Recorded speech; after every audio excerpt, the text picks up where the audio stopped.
one of the many points that we can get from the readings and the gospel is the statement of John the Baptizer, who says,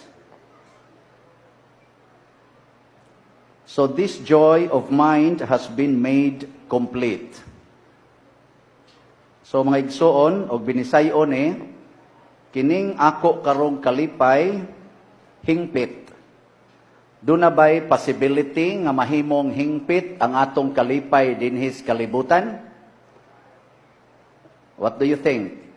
Is it possible to have a complete joy here in this life? Yes or no? How's your joy right now? Is it complete or incomplete? Maayo. Kanang complete ang joy, kanang tao nga di nagyod masuko. Kanabang bisag ludan pang iyang naong din agyod masuko. Mao na nay complete joy. And that is the life of John the Baptist. Sa dihang gipriso siya, gikadinahan, hangtod giputlas liog, wa gyud masuko si John the Baptist. Nya kamo, do you have that kind of joy that conquers all anger? Di na ba gyud mo masuko? Testingin ang tupad nimo. Sulay lang og tamparos, bisag hinay lang. Unyag di kay masuko, i-congratulate. Kay naa na siya perfect joy. Ninduta ka ang tanang ginikanan na ay perfect joy, din agyod nila kasab-an ilang anak. Sige na lagtanaw computer ang anak, sige duwa, di nagyod masuko ang mama. Ninduta ka Nya din agyod niya pugson nga mo eskwela, magsige ra katog ang mga bata, di gyud pugson eskwela.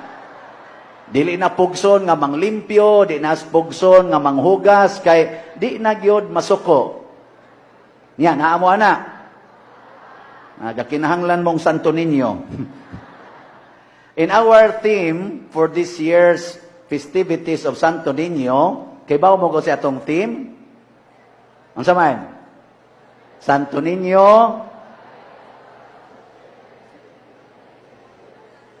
Kana.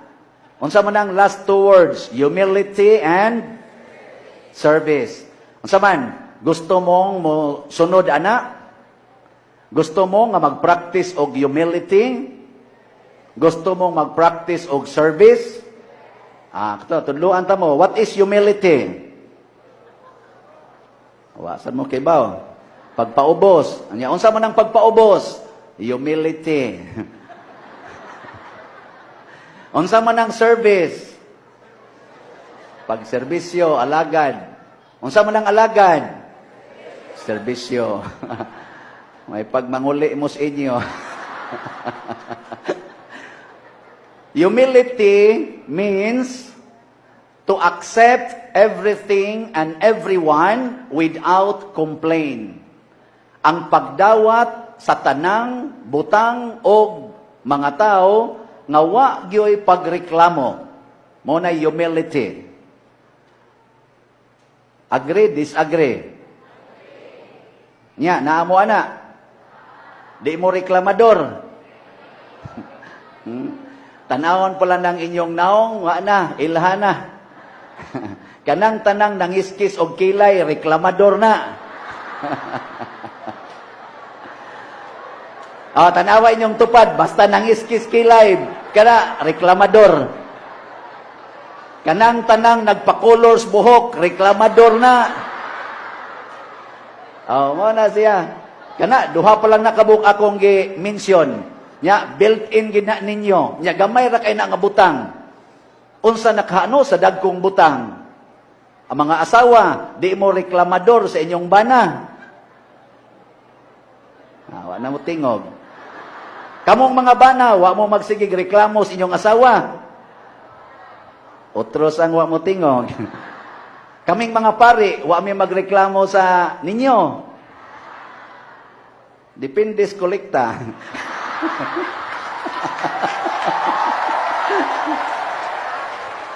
Pero dinhi Santo Niño ay problema.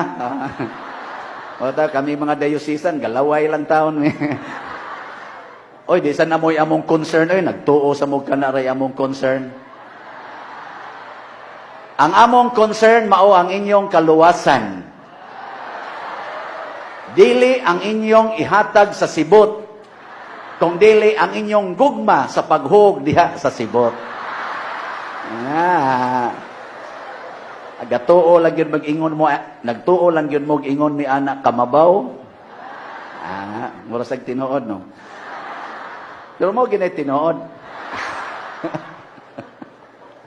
So karon, unsa may sunod? Kamong mga anak, ayaw mo pagsigig reklamo sa inyong mga ginikanan.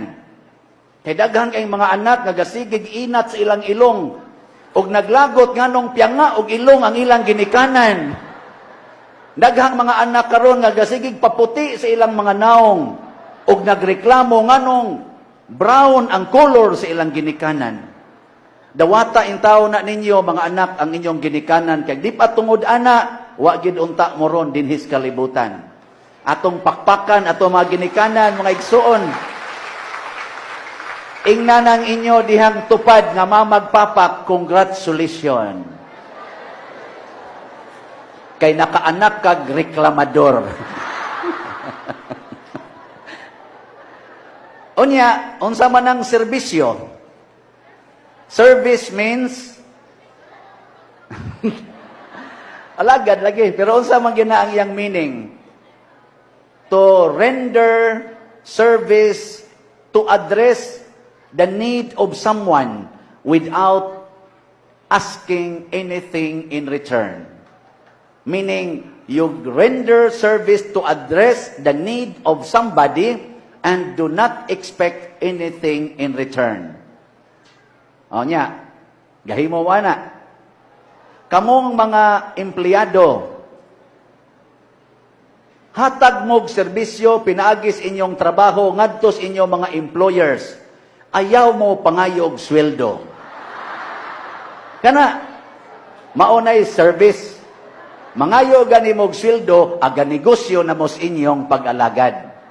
O, ana, munay sugo ni Kristo. Ningos Kristo, you receive it, or you receive this as a gift, then give them as a gift. Kung sa may pasabot niya na, ang atong talent, time, and treasures, gift na sa Ginoo. Nya ihatag lang pud na as gift. Pero doon na siya gisumpay, ay mo kablaka. Niingon ang Ginoo, just receive whatever they give you.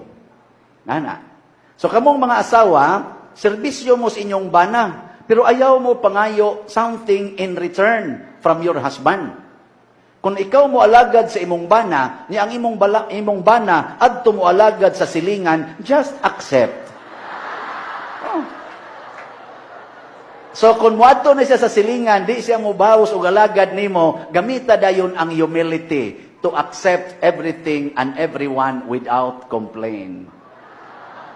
Ana, kamo sa mga bana alagad mo sa inyong mga asawa, ayaw gid mo pangayo og bawas.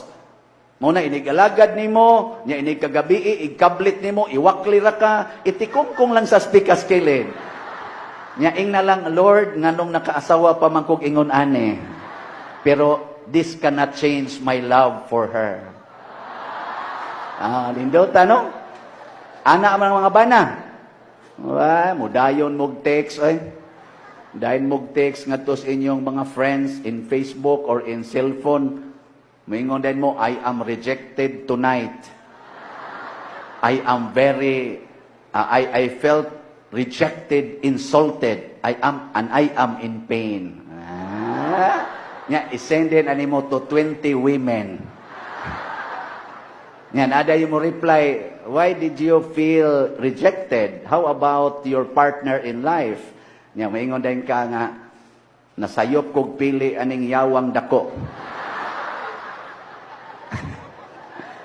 Yan, mubaw sa tong imong gitiksan, maingon sa to, ayaw pagpabilin og kuyog anang mga yawa, kay naay daghang mga anghel sa kalibutan. Yan, mubaw sa dayon ka, sus, kung naa palang giduntay anghel, kanindot na giduntang itabok ngadto. Yan, maingon dito siya, nganong mangita pa man ka, ngania naman ang usa ka angel, nag-text naman nimo. Ana dayon. Wa na. Mao nay buhaton namong mga pare, mo text dayon me. Pero adto may mo text sa Ginoo. Nga Lord, I feel very lonely tonight. Nya mingon sad ang Ginoo, ay kabalaka kay ang mga madre mausad. Ano sa sila? Onya ini kahibaw na mo ana, ma-inspired dayon me. Ay salamat Lord. Do na gid ay mi counterpart. Pero di mi mo text sa Madrid directly. Amo na lang ingnon, Lord, ika nila sulti ni sister. Nga we are together in your hands. Mo nang di gimi kasa. Nakaron, if you serve humbly and you always do that with sincerity, then your joy will be complete. Because that is the life of Jesus. Jesus came to serve, and He served humbly. Yagiyon sa man niya pag-serve, gidawat niya ang tanan, apil na ang mga Judas sa iyang kinabuhi. Mo si Judas, kuyog biato niya. In the first reading, gimension diri ni St. John, niingon siya nga, let us pray for sins which are not deadly. But for deadly sins, we cannot pray for that. Unya, unsa may buhato nato para sa mga sala nga makamatay, kana bang dagko nga sala. Di naman na pwede iampo. Kanang na nagsuyop diha, di na nimo pwede iampo, dako kay nang salaa. Kanang sala sa pagbaligya anang drugas, kanang sala anang korupsyon, kanang sala sa abortion, kanang sala sa divorce, kanang sala sa pagpamatay og tao. Di na pwedeng iampo. Nga naman, kay di na sila dutlag ampo. Unsa may angay buhaton? Hibaw mo. Wa sa ko kaybaw, kay wa masag gibutang diri. Pero sa ilo ako kay wa ko kaybaw. Pero ako na lang ning bana-banaon. Og mooyon mo, nara ninyo. So ang atong buhaton, kay di naman ni madag ampo, ato na ning higugmaon. Let us love these sinners. Mao na ang mga adik padul-i didto. Higugmaa. Nya kun mukuyog nimo dadas inyong balay. Kanang mga dihang mga snatchers, kanang mga kawatan nga buwa na giila, bisag kinsa kawatan, apil pari kawatan, dad-a ngadto sa inyong balay. Nya didto siya pabatia o grabe kayong paghigugma. O, di ba? Nya, okay na ninyo? Dili, mga yawanon mo. Tanawas Jesus, unsa iyang gibuhat pag-anhin niya. Di naman madag ampo ang mga tao kay perting nagkuagsa. Iyang gihimong barkada, ang mga prostitutes, ang mga drunkards, ang mga lepers, ang mga tulisan, ang kawatan, iyang gihimong barkada sa iyang kinabuhi. Ang resulta, lansang siya sa krus. Nay, pilit, oy.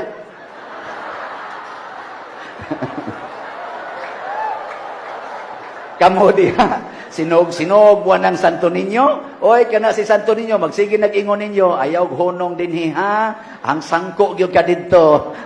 Amo na kamong gasinog diha, iglalansang mo sa cross. Nya, sugot mo na. Wa gyapon. Nya mao na siya mga igsoon ang sikreto para ma-experience nato ang complete joy. Once we accept pains and sufferings in life, in God's name and in God's way, then you will experience the divine joy, the joy that the world cannot give, that even if you are in the midst of sufferings, you can still experience that joy. Kanabang kamo mga asawa, makabana mo og musuyop, unya mo inom, mangulata pagyod, nya imong i-offer nas Ginoo, bisan pagkulatahon ka nagmaayo, magsige ra gyapon kag smile. Nakasuway na mo, ana? Suway eh. Di ba, mamatay mo nga nag-smile. Og maunay nindot kayo. Ya kining maong smile, kining maong joy, mauni ang makapatransform sa kinabuhi sa atong isig katao. Ang usa ni ana nga highlighted kaayo anang transformation nga gihilakan o giampuan kada adlaw gaagas ang luha sa nahigugma niya maoning atong founder aning mga buutan ng mga Augustinian fathers and brothers dinhi si Saint Augustine. Kay kana Saint Augustine medyo buangon man gid na siya. Nya sa sigig yung paambit ni Santa Monica sa iyang kabuutan, sa iyang gugma, sa iyang hilak o sa iyang ampo. Sus, ang buangon nga anak, nag-edad na gutog 30 kapin, nahimong pari, nahimo pagyong obispo, nahimo pagyong santo o doktor sa atong simbahan, nga karon mihatag nato niining dako kaayong grasya o gasa dinhi sa Sugbo nga mao ang katilingban sa mga Augustinian fathers nga maoy nagdumala og naghatag nato niining debosyon ni Señor Santo Niño. Pakpakan nato ang mga Augustinian, my dear friends. Gusto mo maka-experience sa kinabuhi ni Santa Monica? Then serve humbly to the members of your families. And accept without complaint everything that God allows you to experience. Maghilak ginoon ta usahay parehang Santa Monica.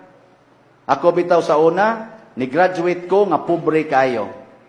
Ang ako yung hunahuna number 1, mao gyud nga ako ning tagaag kalipay ang akong pamilya. Mao tong nakatrabaho ko diha sa Fairmart, ni graduate ko og commerce accounting diha sa CCC nga karon UC na karon. March 1987, nya nakatrabaho ko diha sa Fairmart Cebu, 138 naman tingin na karon.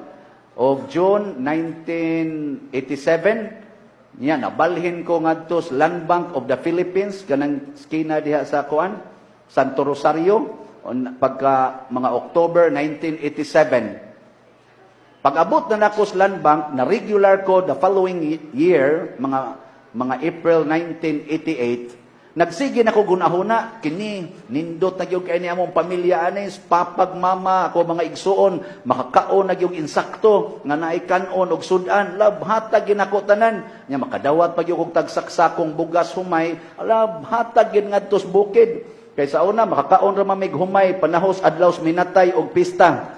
Abkat to ng ako, na nakoy humay nga tagsaksakob, sige na kog hatag, di lipay na kaiko nga si Papa makakaon na gyud og humay. Ana, oy, ang resulta na sobraag kaong Papa ang humay.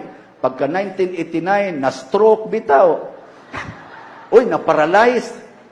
Half-body paralyzed. 40 na kong guulang. Ingon ko, Lord, ayuha taon ni Papa. 61 years old si Papa ato. Di jud ko gusto nga magpadayon ng iyang pagka-paralyzed.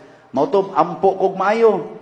Abi ba nako og ihatag sa Ginoo ang kaayuhang Papa? Oy, pagka 1990, mga November, wa maayos Papa, na igo pagyus bagyong roping ang akong balay nga gamay, na bungkag, na ground zero. Hilak na sad ko, nako Lord, unsa man ni Lord nga, wapaga ni maayos Papa, imo na sang gipunan aning balay.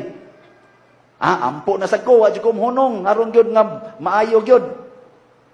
Pagka 1992, ang ako na sang maguwang laki, nahog sa among hagdanan, dito sa bukid, nabali ang spinal, hala, na-paralyzed na pod. Paghigda na sa akong maguwang laki, niingon dayon ko sa Ginoo, Lord, surrender na ko. Di na ko mo insist unsay akong gusto. Karon duha naman ni kabuk paralyzed, kinsa may sunod. Tanaw-tanaw din ko nilang mama, sa kong manghod, nako, hay man ani Lord, kare, kare, nako. O, kani ba? Diyan, ni-relax ko. Ako na yung ginawat. Tudloi ko, Lord, unsay akong buhaton kada adlaw. Unsaon ako pag-atiman ng paralyzed nga half body. Unsaon sanin ako pag-atiman ang paralyzed nga whole body.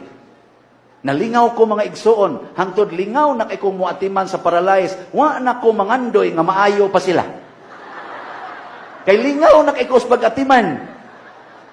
Ang resulta, pagka 1994, gi-enlighten ko sa Ginoo nga musod ko pagkapari.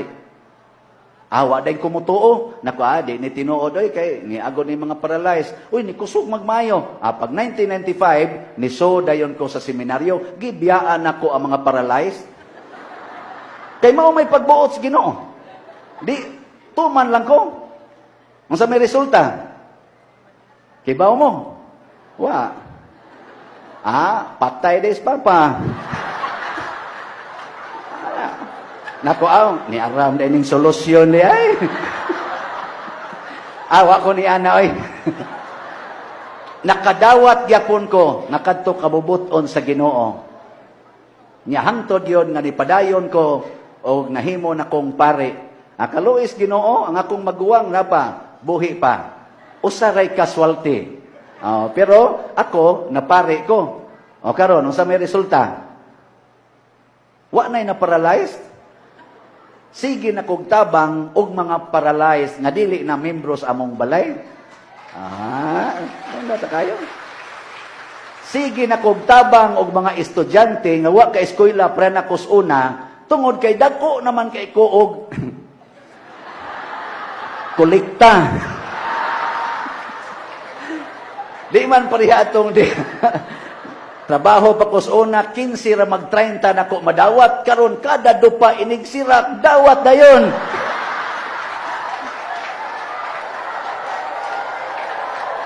Unya kay midawat man ko nga service ning akong kinabuhi nga sunod dis Ginoo awagin ako kupting kwarta ako yung ipasa ngadto sa mga way kwarta. Mao na resulta galakaw lang gyapon ko ganiha. Pero dili na mo importante. Ang importante nga doon na gyoy kolekta. Kay doon na may daghang nag-atang nga mga piranha. Og dinhi na kumpleto ang akong kalipay mga igsoon. Kana bitang magsige na kag alagad, nya mudawat ka bisan unsa, muagi kag hilak, pero ang imong kalipay makumpleto. Diin man nagikang kalipaya. Gikan na sa nagsugo nimo nga mao ang Ginoo. And if God gives you joy, it is complete joy. He will not give us partial joy. Pero kada ka mangitag joy anang imong bana, sus, hatagan lang ka nagpila ka oras. Anha kas imong asawa, samot na. Tanawa lang na. Naong si imong asawa. Makalipay ba na nimo? Og di na mamintals naong, hastang luura na gid anag. Pero ayaw tanaw ng naong si imong asawa, tanaw sa Ginoo, nya inang Ginoo, Lord, bana ko. Insa kisa may imong asawa siya kani. Insa higugmaan na, insa yes Lord. Di ba igsunod nimong tanaw, haskang gwapahas imong asawa. Bisag di pa mamintals naong, gwapa lang gyapon. Because the grace of God is in your heart. Wa gyapon mo makonvince. So, sige, manindog na ta. Naigaling ko.